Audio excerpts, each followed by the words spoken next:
Just how do I work with my ad agency? What makes the relationship a success? It's the e-commerce master plan podcast. Here to help you solve your marketing problems and grow your e-commerce business. Cutting through the hype to bring you inspiration and advice from the e-commerce sector and beyond. Here's your host, Chloe Thomas. Hello and welcome. It's great to have you here. In today's bumper episode, we are going behind the scenes of how we ran our advertising campaign on Google and Facebook ads for our recent virtual summit. Our listeners always seem to enjoy our behind the scenes episodes, so I hope you like this one. Plus, we are angling it towards helping you work out how to work better or work well for the first time with your own ad agency. So there's lots of advice in here about how to do that, plus a couple of cool tips on how to make your campaigns work better too. So loads coming up, hence why it's such a long episode. I hope you enjoy it. Before we get into all that though, please do check out the sponsors. This podcast is brought to you by Klaviyo, the ultimate e-commerce marketing platform for brands of all kinds and sizes. Whether you're an entrepreneur just starting out or you're part of a marketing team at a multinational brand, Klaviyo will give you everything you need to create memorable marketing moments, building customer relationships that keep shoppers coming back time and time again. Get started with a free account today. Visit klaviyo.com/masterplan. That's KLAVIYO.com/masterplan. Helium 10 is an all-in-one software tool for entrepreneurs to help them start, build and grow a business on Amazon. Helium 10 has all the tools you need to run your business in one place. No more downloading multiple apps or paying for different software. And I have an incredible offer for you. Get 50% off your first month of a Helium 10 Platinum account when you go to helium10.com/masterplan. That's helium10.com/masterplan. And now to introduce today's guest expert. Becky Hopkin is the managing director of our favourite advertising agency, Digital Gearbox. With her team of Google and Facebook ad specialists, Becky drives sales to many e-commerce brands and also ran the advertising for our very own recent e-commerce masterplan virtual summit. Hello, Becky. Hi, Chloe. How are you doing? I'm good. It's lovely to be catching up with you and very exciting to be sharing some of what we learnt whilst running the horrible brief I gave you for the summit of make my ads work in just 3 weeks. Don't be too hard on yourself. But it is really cool to be able to kind of like talk through how we did it and how we managed it, because I know there's a lot of our listeners are running ads themselves or are scared of running ads because they don't want to go out to an agency and they're not quite sure what to do. So I think by shining a light on this, on what goes on behind the scenes, will hopefully make people feel a little bit more comfortable with it all. And also it'll give them a look into the secret sauce, which probably oversells it, of what goes on here at the business. So that's my thoughts. Yeah, I'm definitely up for it. I think I was saying to you just offline before this, we're having a lot of conversations at the moment with people who don't understand what it's like to work with an agency, or they've got a lot of distrust there. So I think hopefully by lifting the lid on the process, we can hopefully help a few people out there. Yeah, sounds good to me. Okay, so headlines of what we are talking about. We're talking about the marketing for the e-commerce masterplan virtual summit, which is a virtual event that I ran in early June this year, so a couple of months ago now. We ran ads for just 3 weeks before it was happening, and the week it happened, which, as I mentioned a few moments ago, was a pretty tough brief, wasn't it?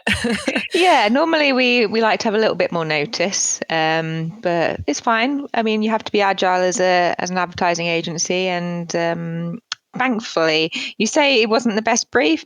I think we don't always get a brief, Chloe. So that's that's a +1 for you in the first instance, that you actually had a brief and you knew what you wanted to achieve. Yeah, we'll come on to more of that later on. But one of the reasons why that 3 weeks is so harsh, I guess, other than the 4 weeks including the actual event, is because normally, I'm guessing you'd be saying to someone, it's going to take us 1 to 2 months to optimize. Mm-hmm. So more like 8 to 9 weeks or more to optimize before you start seeing the results you want anyway, isn't it? Yeah, absolutely. I mean, that's the ideal world scenario. But like I say, we're used to working in all sorts of conditions, and sometimes you've only got 3 weeks. Indeed. So the targets of this, there was kind of like the actual delivery target, which was I wanted to get at least 500 registrations, and I had a ad budget for the actual ads of £3,000, which meant we could go up to around about the £6 per sign up. And obviously we were doing other marketing as well to get us to those 500. So partly because it was a tough brief and I knew we had to optimize incredibly fast, we needed enough budget to do it.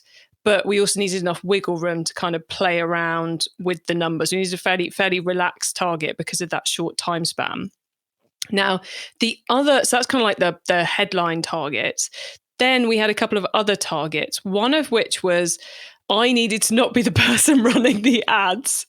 That was quite critical because the last couple of summits I've done it myself, and they tended to go live about a week before, which is never a good thing, and were not as good as they could be if they were being run by someone who does it all the time, all day long.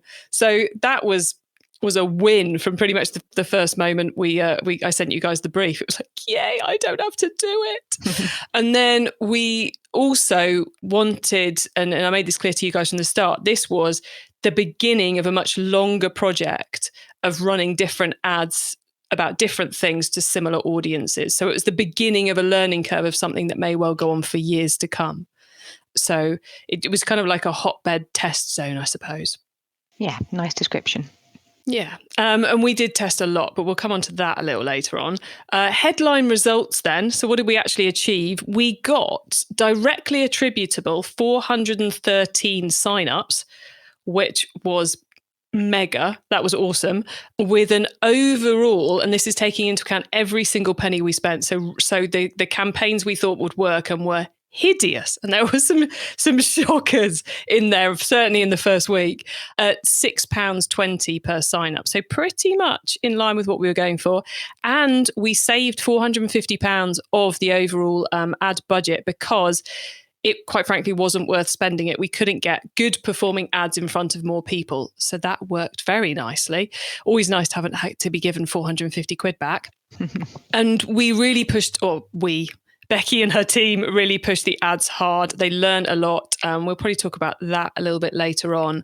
And we found some things which worked amazingly. So our best non-brand campaign was just £2 a registration and drove 151 signups, which was, a good third of what happened, whilst our worst was well over £20 per sign up. Hence some very variable results, but that's what you'd expect in the first 3 weeks of a campaign.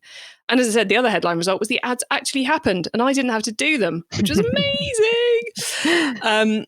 And I should actually, to expand on that very quickly, yes, it was amazing for me, but it also meant I had time to spend on marketing methods that I couldn't outsource or were not yet ready to outsource because they need to be done in-house and so forth. So it actually meant we did better marketing overall.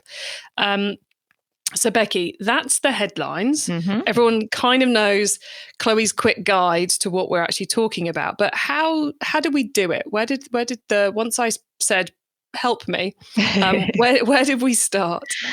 So yeah, we started with that initial brief that you gave us, which, as I said earlier, is quite a rare thing that we get. We tend to get people come to us either because they've been told they should do some paid advertising, or they just feel that they should, or they've had a dabble themselves and got confused and want to try and do it a little bit better. But that's kind of the extent of the brief. So having you, Chloe, come to us with an objective of the attendees that you wanted to attract and a cost per attendee gave us a really good starting point, because from there we were able to put a plan together to kind of fit that brief. And yeah, we established fairly quickly that our channels that we were going to utilize was Google and Facebook. Mm-hmm. Obviously, Google for us is normally our first point of call, generally being because you can't get better than advertising to people that are actively searching for what you do or what you sell. Yeah, exactly. So from my perspective, we always look to Google first for that reason, because you'll get better conversion rates generally. And the cost per conversion won't be too high because of that. But Facebook is fantastic for reaching those people that wouldn't necessarily be actively searching for you. So we wanted to look at Facebook as well. And we put together 2 streams. We had to look at the initial acquisition opportunities, and then we looked at how we were going to convert people after they'd sort of gone to that consideration point and visited the website. So we obviously had to think about remarketing strategies there. And I think the interesting thing for you, Chloe, was where you've got quite a large presence online with your various brands. We had quite a pool of people that we could work with that are already aware of e-commerce master plan, or at least aware of you. So that was quite an exciting opportunity to be able to tap into some warmer audiences, which I think when people are thinking I need more sales, they tend to think more about the initial acquisition opportunities before they think of the kind of retention, or at least the warm lead retention conversion opportunities instead, which from my point of view, you want to be converting that low-hanging fruit, the people who are more likely to buy from you first, and then you can start making some money to invest in those cold audiences. Well, exactly. It's Becky, as you know, behind the scenes, I was tracking both how many email signups we had and what their overlap was with our existing email database, which is one of the audiences you were targeting. Yeah. Because I want them engaged with what we're doing. And actually, we had a very low overlap rate, which is, was one of the brilliant things about being able to go out to the people who've been to the websites, because those people maybe haven't signed up for emails. And to be fair, everyone listening, they probably haven't, because I've been awful at putting email sign-up forms or incentivizing email sign-ups on the website. Yes, I will hold my hands up to that. They're much better now. If you go and look today, we're getting a lot better. It's one of my top priorities. But we had an awful lot of traffic that we hadn't captured email addresses for, and that had come and gone. And it was brilliant from my perspective to see those audiences coming in at a really lovely low cost per acquisition, because now I have that person's email address, and now that person is going to get to attend the summit of excellent content we put on. So they're going to become more connected to the brand. They'll probably listen to the podcasts and so on, up and across our ecosystem of content. So yeah, it was, I guess it's one of those things which I often say to people, if, when they're starting up a business, is on day one, put the tracking in place. Yeah. Get the Facebook pixel in, get the Google Analytics in place, if not the Google Ads code as well, because you can be capturing this data and learning about it and having it ready for when you turn the ads on. Because if we come to you and you'd said to me, right, we need to set up a Google ad setup. Yeah. We wouldn't have had those audiences, No. and our cost per acquisition would have been considerably poorer. So that's but saying that, we had some of the tracking in place, but a lot of my tracking was awful, because you guys had to do quite a bit of work to get the tracking for the summit working right, didn't you? Yeah, but that's always our kind of priority when we get going, is getting the tracking set up, because you don't want to be turning any of this on until you've got that tracking in place. Otherwise, you're just throwing money, not at the wall, because obviously you'll still get signups, but you just won't know what's working where, and you won't be able to invest your money in those most profitable areas. So yeah, we had an interesting time getting the tracking working for you, didn't we, Chloe, with the third-party platform that you used for the summit. And it's always the way that, everyone uses different systems. They have different carts that they're using, and there's different tracking for everyone. But from our kind of kickoff point of view, we go on a website and we look at what events we can measure as conversions. So again, a lot of people think of the end goal. So in this case, the summit sign up for you, but there's kind of other little flag points. That's probably not the right word, but there's little things you can measure, micro signals, we'll call them, of intent that we also like to measure, because again, that's really useful data that we can use to see how the ads are performing and make some good decisions with. So we were looking at not only people setting up tracking for people that completed the registration, but people that started the registration process as well. And I think there was other buttons along the way as well that we measured, so we could see what people were doing on the site once they clicked through from the ads. So yeah, the tracking setup was a very important part. And these days, it's even more important than it was back when I was heavily involved in ads, because then it was so we could manage things. But now there's increasing reliance on letting the algorithm do some work for you. And that relies on telling the algorithm what you want, which, that's not a case of looking at a computer screen and going, I would like some conversions, please. You actually have to create the flag, the piece of tech that will ping back a conversion so as they can get to learn from it. So that was kind of the double bonus of the tracking. Yeah, absolutely. Definitely, especially for Facebook, you want to give Facebook the algorithm food, as we call it, in terms of data. And as I was saying, the more kind of soft events you can put in there, that's going to just give that algorithm more data points to optimize towards. Whereas if you go for that end goal straight away, it's going to take more time, especially in this case where we had the 3 weeks, going for that end goal and telling Facebook to optimize towards the registration straight away. It wasn't going to work. So we actually, with Facebook, started with optimizing just for traffic, just to get some initial data in, and then we moved it over to optimize towards starting the registration process, and then again, as we got more data, we changed it to optimize towards those registrations at the end once there was enough data there. So that's the big tip, I'd say, that you kind of want to start broad in terms of any algorithm based optimization, and then tighten it up as you get more data there. Yeah, because it enabled us to get the Facebook algorithm working quickly for us, because we were able to feed it more algorithm food, which yeah. Is important with any campaign. But when I've told you we've got to achieve this in 3.5 weeks, yeah, it's essential. We can't sit there for the first week going, oh, nothing's happening on Facebook because no one's converted yet. It's we have to fast track it through a lot more than that. So it was a great way of doing it. Mm-hmm. Now, that's the tracking. The kind of the preparation phase. You mentioned that I actually gave you a brief. Yes. And what I did, for everyone who's out there, I emailed Becky and the team over kind of a doc of my thoughts. It wasn't the most ordered of documents. Or certainly not to the level of organisation that I'm capable of, which is probably too much for anybody.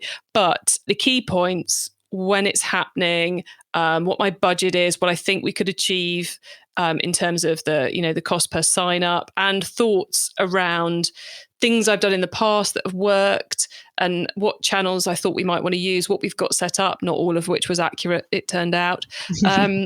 But, giving kind of a bit of a brain dump, but to give them that background. And then we jumped on a call, didn't we, Becky? So you guys could get a bit more kind of colour about it all from me, but also ask me what you actually wanted to know. Yeah, so a part of our kind of onboarding process is this kickoff meeting where we ask a lot of questions, essentially. So one of the key things to help us build ads that are going to be right for your business is understanding what are the key messages you want to get across, what are the key selling points for the summit that we want to convey with the ads. And yeah, that's kind of the main, and what assets you've got available. So one of the nice things as a follow-up to that call was that you gave us a lovely pack of goodies to work with. And I can say the more you can give an agency, the better. So you gave us all sorts of things, didn't you, Chloe? All the stuff you were using. All kinds of random photos and graphics and that's testimonials. Perfect. That's perfect. The more you can give an agency, the more they've got to work with, because I think a lot of people kind of see it from the other end. They expect an ad agency to come back to them with ad concepts, but unless you give us kind of the imagery, the key messages, and whatever you've got so far, we've struggled to put things together for you. So yeah, that's fantastic. You gave us images of yourself and kind of general e-commerce images, logos, images of the speakers, which was interesting since one of them was me. Given your own photo back. Given my own face. But from there, we could then, you also gave us your brand guidelines as well, which again, so many people kind of forget to do. But if you want to maintain a certain look and feel for your communications, it's quite an important thing, because then we could easily take your color codes and make sure that the ads were using the right fonts, the right colors. So it actually looked like the brand representation was maintained, basically. So that was fantastic. And then from there, Michael from the team, he whizzed up a few new ads, creatives for you to have a look at. and we set up an ad kind of testing plan. So we wanted to find out what images worked better. Particularly on Facebook, because you kind of always have this theory, like, why would people click on my face? A lot of people, yourself included, Chloe, a lot of people are like, why would people want to see my face in an ad? But we soon found out that people did want to see your face in the ad, and actually the ads that featured your lovely face were the ones that got the highest click-through rate. So yeah, it's important to share all the assets you've got so that we as advertisers can test different things and actually make data-driven decisions about what works best.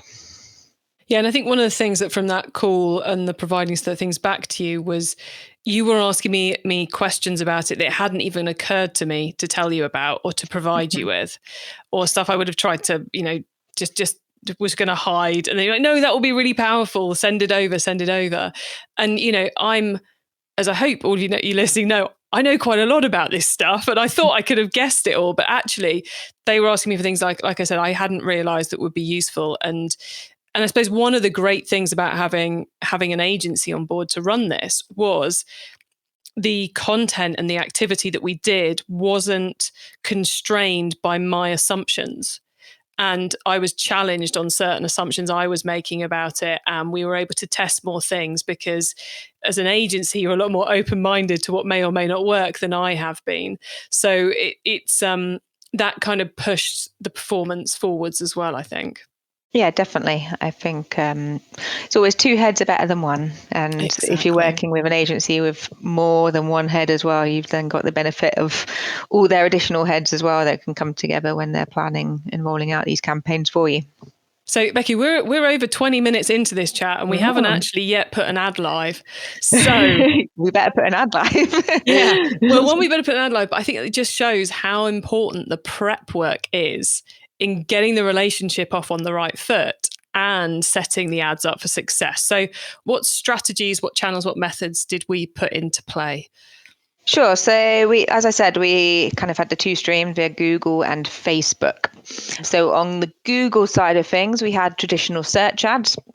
And we tapped into your branded terms. Again, I mentioned you've got a few different brands, your own personal brand, the Keep Optimizing brand, and obviously the e-commerce master plan brand that we could bid on to get in front of people that are already aware of you. But we also tried a lot of non-brand activity as well. So here we bid on people actively looking for e-commerce conferences. But then we also kind of tried a different angle of people looking for e-commerce knowledge in various different forms, whether it was podcasts, books, websites, etc. So we did that. We also had remarketing campaigns via the Display and the Discovery network. So Discovery ads is quite a new channel in the Google suite. If anyone hasn't come across Discovery ads before, essentially it allows you to put your ads on Google Discover pages. And also that covers YouTube Home and Watch Next feeds, and also the Gmail promotions and social tabs. So Gmail used to be, they keep moving Gmail around in Google, but it's now in the Discovery campaign section. Gmail's like the platform that they haven't yet worked out how to make enough money out of. So they're just moving it around the Google Ads platform, and sooner or later they'll make a few billion off it. Yeah, but they're really cool Discovery ads. They're the best way, if you haven't seen a Discovery ad, to describe them. It's a very similar looking to display ads. So you can create a responsive Discovery ad in the same way where you upload an image, a couple of images, your logo, and then some text assets. But one nice thing with Discovery ads is that you can also upload carousel ads. So the ad format that does so well on Facebook generally. So with that, we were able to put a few different images in, talking about different points about the summit, just as something different.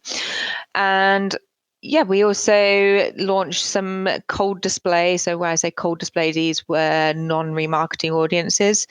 Again, utilizing the same non-brand search campaign terms that I've already mentioned. So people looking for e-commerce knowledge, e-commerce conferences. And we also targeted them via Discovery as well. And then we also added in an RLSA campaign towards the end. It was a 3-week campaign, but halfway through, we added in RLSA campaign. So these are remarketing lists for search ads. So basically, with RLSA campaigns, you target people that have been to your website, or in this case, websites previously, with certain keywords. So we broadly targeted the word e-commerce to these people because they already have an affiliation with you, but the idea was to get in front of them as they were looking for anything to do with e-commerce, essentially. So that was what we did on Google. Yeah, guys, that's just what we did on Google. A whistle-stop tour there. And then on Facebook, we had the two approaches. Again, we went with the remarketing, or retargeting, as Facebook like to call it. Again, we segmented things out by the different audience sources that we had. So the different websites, your email list, and also people that engage with you on social media already. And then we had an acquisition campaign. And with the acquisition campaign, we segmented everything by the continent that we were targeting and by the different approaches, so the audiences that we were targeting. So here we were targeting people based on the e-commerce platforms that they were showing an interest in, so WooCommerce, Shopify, Wix, and also people just interested in e-commerce as well. So a lot of different audiences. But our approach, I mean, normally in a normal situation, we would kind of, step one is test the audiences, find out which audiences respond to your ads first. And obviously we had a very short testing window. So we kind of bundled everything together in the first instance just to get that algorithm feed again. But then we started to segment things out as we got more data, so we could see exactly which countries were responding the best and make sure that they were getting enough money, more importantly. Because the thing is, if you have an audience that's too big on Facebook, you will get that lovely learning limited if you're not chucking a load of money at it. So to unlimit the learning, you've got to then segment things out a bit more so that the Facebook feed has enough money to make some decisions with. And the complexity of all of that is why I had Digital Gearbox doing it and not doing it myself, because, you know, I have to say, I do understand everything Becky's just said, but something I've learned over the years is that I don't need to know how to set any of it up. And I don't need to know the nitty gritty of the best ways to optimize it. Like, you know, when I see learning limited, you need to spend more budget on Facebook, I assume I need to spend more budget. It hadn't occurred to me that you could just segment the audience, make it smaller, so as the budget will stretch far enough to get the learning. So, you know, that's one of the many, many little benefits or big benefits of getting the experts in to manage this kind of stuff. Because, you know, we had an agreement from the beginning, which I put in place because I wanted Becky and her team to know I wasn't going to be the client nightmare from hell, which was that I wasn't going to log into the tools other than to, you know, save them reporting time once a week. And that I was going to leave it completely up to them, because there's nothing worse, having been in, you know, worked agency side, than logging in to do some work and to discover the client's changed something that's totally counter to the plan and that screwed up any test you're running. So that was something we agreed from day one, was I was completely hands off apart from reporting. Yeah, and actually worked well that you took on the reporting. I mean, we'll do reporting, and it's important, especially for a long-term relationship, that your agency is reporting back to you and that they're looking at the data. But actually, you taking that time away from us having to report back to you every week was time that we could spend on optimizing on the campaigns. So I think, again, kind of a lesson for anyone who's not worked with an agency before is, if you're constantly asking for feedback, that's time you're taking away from the agency for them actually working on the account sometimes. So just bear that in mind. Yeah, because at the end of the day, it is a time game. Yeah. And that's one of the reasons I was like, right, guys, I know that this is going to be a really intensive optimization piece. So in some ways, if you created a weekly report, it would have been inaccurate by the time you presented it anyway, because so much had changed. Oh, and the other thing which we did was, rather than you sending me a long email once a week or once a month of the results, we did a weekly video call. Yeah. For which we'd all prepped. So the prep was done in advance, so we could come on, ask and answer questions quickly to give you guys the information you needed to carry on through the campaign. Yeah, and that worked really well. I think, yeah, there's kind of reporting for reporting's sake and checking in for checking in's sake. But this was a 3-week campaign. We needed to know what the stats looked like from your end to be able to share key things that we were seeing from our end and make sure that we were making decisions that were in line with what you wanted to achieve, really. Because the other thing where we didn't have time to wait for some of the data to come in if we were seeing early signs. So, for example, we found that it was very expensive targeting the American market in this case, didn't we? Mm-hmm. And we were able to go to you and say, Chloe, it's expensive in America. Can we just focus instead on Europe? And you being able to go, yes, that's fine.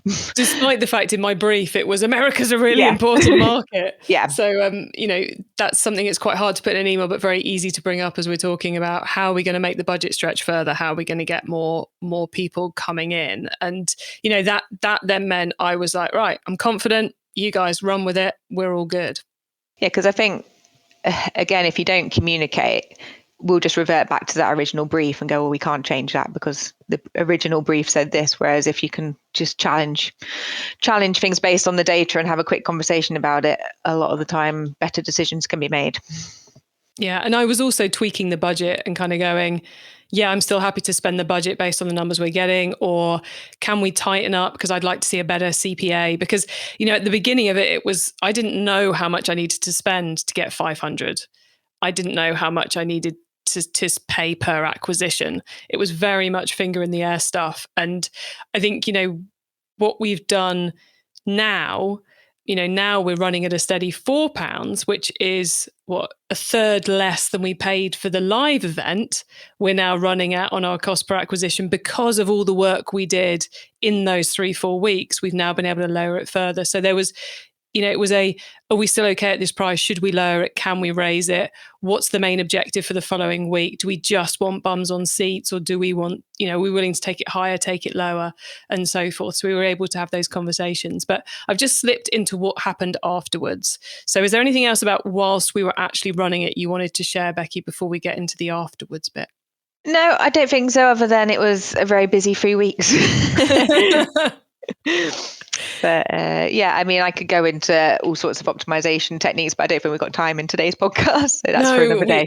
Unfortunately, we don't in today. And I would very love to dive into those weeds as well, but we shouldn't today. So what we did afterwards, so we ran this kind of 3.5 week campaign. When we got to the end of the event, we turned everything off because I needed to change the event to make it look like it, to take all the dates off it basically, because there's no point in advertising it after the dates went. And then once I got the site ready, we had, it gave us all the chance to review what had happened. We had a meeting to review what's happened, to discuss what happens next.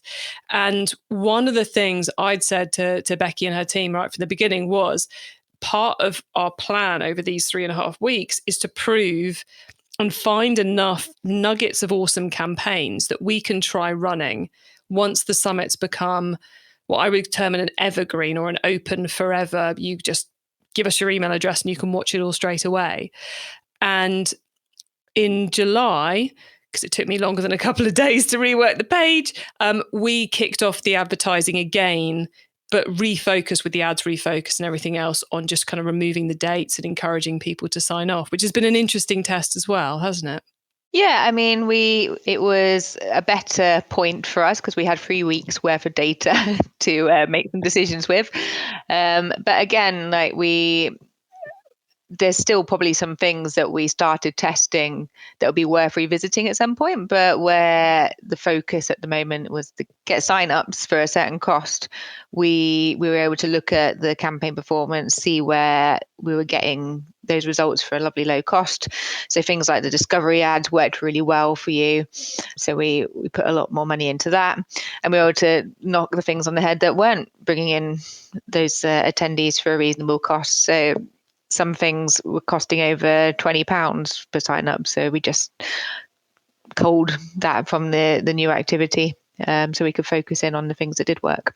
Yeah, and the next time we run a summit, we'll go back to some of those outliers and go, right, how can we make them work for us this time? What should we test this time? But yeah, you kind of do have to have those pauses every now and again to go, right, let's do a deep review. let's really, really look through it. And since we've been running the Evergreen campaign, we've added another 400 signups to the event, which, given one of my challenges for the Evergreeners campaign was, can we advertise this successfully? Will people still sign up even if there's not a date on it and it's immediately available? Well, yes, they can. And it's costing us less per sign up than the live one did. So that's just testament to the learnings and the improvements the Digital Gearbox team have made in the activity. Well, Becky, we are talking good today. This is going to be a nice long episode for everyone to get stuck into. But before, we are going to go to the top tips round very, very shortly. But before we do, are there any kind of key tips or lessons you'd like to kind of reiterate or state for the audience in terms of working with an agency for the first time or repairing an agency relationship? What are the key things to make it really work? So I think from the onset, even if you don't have a brief, it's really important that you've got clear objectives and goals. And even if kind of the goals are an element of finger in the air, having some numbers for an agency to work with will really benefit what they're able to do for you. Because we work with a lot of people that come in and they go, I just want to test it, and they don't give us a cost per lead or a cost per sale to work with. And whilst that's fine, it's much harder to make those tough decisions to cull campaigns, to cull ads, to cull keywords that aren't performing as well if we don't have an idea of a number to make those decisions with. So even if it's just a starting finger in the air number, something that makes sense to you based on your kind of calculations, your margins, setting an initial target is really helpful. Having kind of a clear expectation of what both parties, what's required from both parties. So again, some people think that they just tell an agency to get going and then they don't give them any information, they don't give them any assets. That's not the way it works. It being clear about what you can provide up front to help the agency make this as successful as possible for you is really important. So just ask the agency what you need to provide and make sure that you're able to provide them with that. Really important. And then setting kind of a regular stream of communication and deciding how you can best communicate with each other on a fairly regular basis, I think, is the other thing. Because if you go quiet on us, we don't know what's happening your end. Whilst, especially in e-commerce, we can see the sales. If we don't know if it's profitable sales, if we don't know if it's the right kind of product that we're selling for you, it makes it harder for us to make decisions based on your kind of end goals. So set up regular meetings. I'd say once a month is really useful, kind of for a quick run through of all the numbers. If it's a short campaign, obviously make it weekly, and then kind of have deep dives every 3 months or so. E-commerce Master Plan is supported by some of the greatest companies in the e-commerce sector. Here's a reminder of who they are. Success in 2021 means building stronger relationships with your customers. Last year saw a lot of consumers switching to buy online, leading to surges in new customer acquisition. So how are you planning on turning your new first-time buyers into profitable repeat customers? Well, that's what Klaviyo is for. Klaviyo helps businesses create memorable marketing moments through email, SMS, and personalised website experiences. And that is what creates repeat purchases. That's why Klaviyo, the ultimate e-commerce marketing platform, is used by over 50,000 e-commerce brands around the world. Get started with your free account today. Visit klaviyo.com/masterplan. That's KLAVIYO.com/masterplan. Helium 10 is an all-in-one software tool for entrepreneurs to help them start, build and grow a business on Amazon. Whether you're just starting or are several years into e-commerce, it is a must-have tool for your business, and I have an incredible offer for you. Get 50% off your first month of a Helium 10 Platinum account when you go to helium10.com/masterplan. That's helium10.com/masterplan. It's time for the top tips round. I love this section because it gives me and our listeners some really quick ideas for taking our businesses to the next level. So whilst all of your heads are spinning with all the agency relationship and tips stuff we've just been through, there's even more coming. Becky, are you ready for the top tips? I'm ready. Okay, the book top tip. If everyone listening to this podcast agreed to take Friday off and read a book to make their business better, which book would you recommend? I've got two. I've got the E-Myth Revisited by Michael Gerber, classic business book, all about building a company based on systems and not an individual. That I'd highly recommend. And then, of course, E-commerce Marketing, Chloe.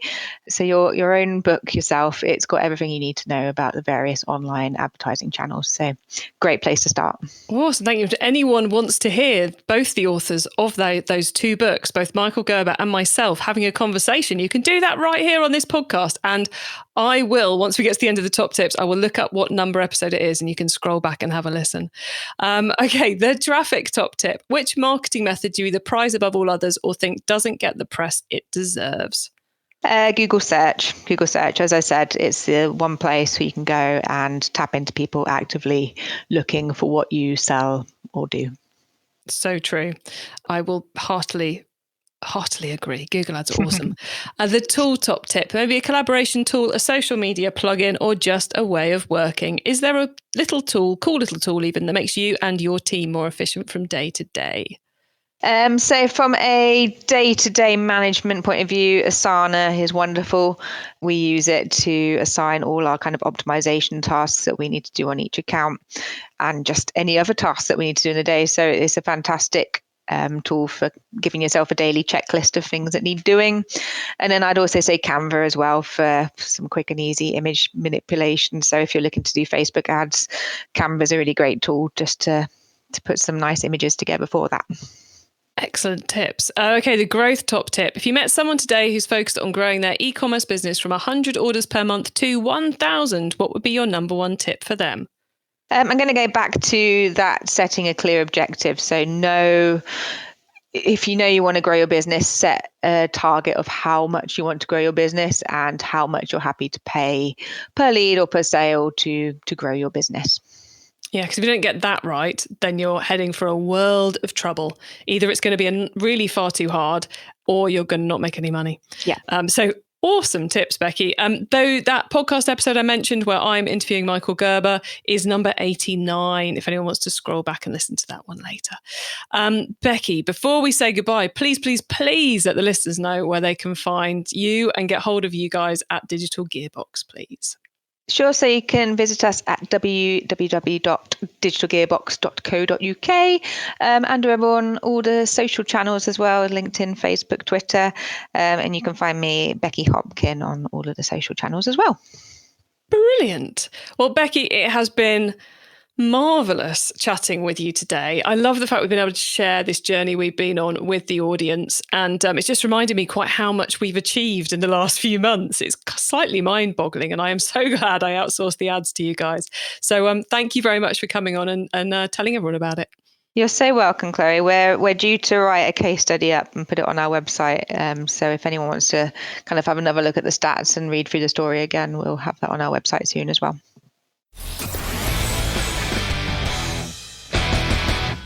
So I hope for those of you who are thinking of working with an agency for the first time, if you want to increase the power of your agency and what they're doing for you in the ad space, whether it's Google ads, Facebook ads, or another advertising medium, I hope our kind of candid run through of how it all went will have helped you and given you some tips on how to do that.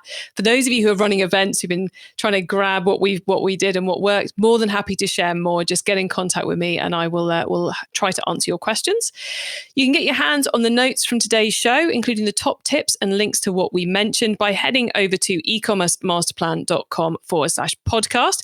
And if you want to know a bit more about discovery ads and some of those other areas that Becky was talking about, she gave us an amazing interview earlier this year over on our sister podcast, Keep Optimizing, all about why you should be trying display ads on Google at the moment and how to make it work. And that was very e-commerce specific. So that's episode 46 on our sister podcast, Keep Optimizing, if you want some more on that.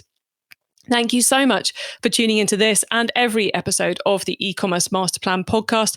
I bring you a new interview every week because I want to inspire and help e-commerce business owners like you to succeed and thrive with their businesses. So if you know someone this show can help, please do ask them to listen to the E-commerce Master Plan podcast.